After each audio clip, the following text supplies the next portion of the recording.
A ver, Luis, te sigo ahí, pero ahora voy a poner, digamos, el rompecabezas desde otra perspectiva. Es una sociedad que discrimina fuertemente. Lo estamos viendo en este debate a las personas que tienen orientación sexual distinta a la heterosexual. Así es. Claudia, el que un menor crezca en una familia que va a sufrir discriminación automática por la sociedad donde se vive, no es algo por lo que habría que velar y entonces calcular que no es buena idea que un muchachito, un niño, crezca en una familia monoparental. Bueno, definitivamente hay que velar por la seguridad y el bienestar del niño, pero los estudios, digamos, por un lado, no hay evidencia empírica alguna que demuestre que las familias homoparentales son un riesgo para los menores, como ya dijo Luis Adrián.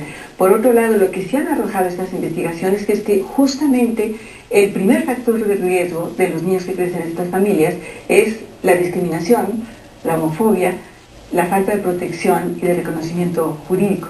Entonces ahí, entrando en la lógica de la protección de los menores, lo que habría que hacer es dar reconocimiento jurídico y protección legal a esas familias. ¿Tú lo que crees que en el momento que se hace esta reforma, el Estado entra a velar por los derechos de estos menores? Así por ejemplo, de la niña, las hijas de Emma. Así es, así es. Déjame agregar, perdón, que otro ejemplo.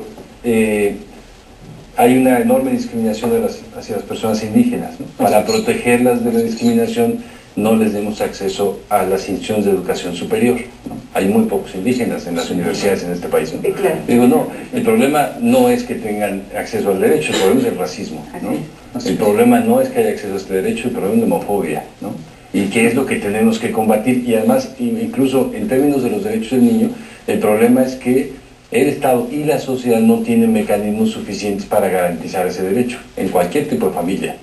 En cualquier tipo de familia, ahí sí hay un enorme déficit que está teniendo hoy día el Estado y la sociedad para garantizar los derechos que están establecidos en la Convención de los Derechos del Niño. Hay una negación en la consolidación de familias homoparentales, como vimos hace un momento. Hay una negación de inicio, ¿no?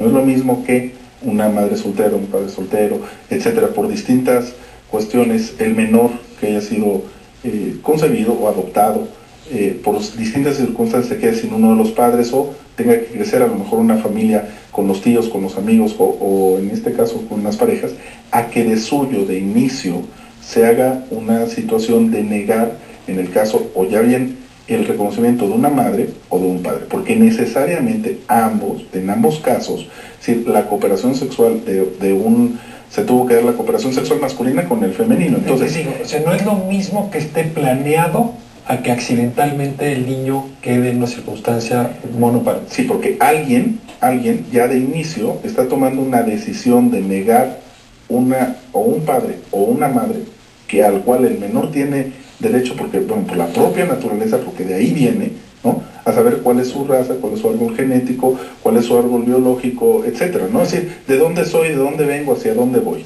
Hay una negación en ese sentido. Entonces, perdón, es un argumento que aplica también a las personas adoptadas por matrimonios heterosexuales.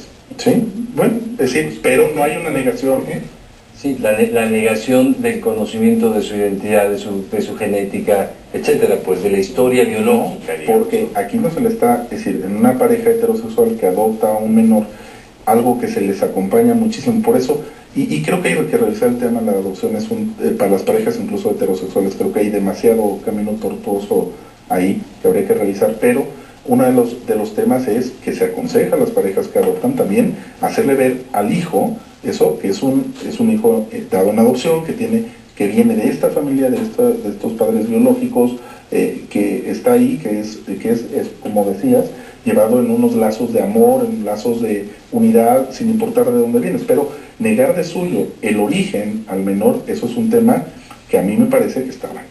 Segundo punto, desde el punto de vista de la conformación de las familias, los adultos podemos, pero es más un punto, los adultos podemos estar de acuerdo y estar platicando, tener una conversación.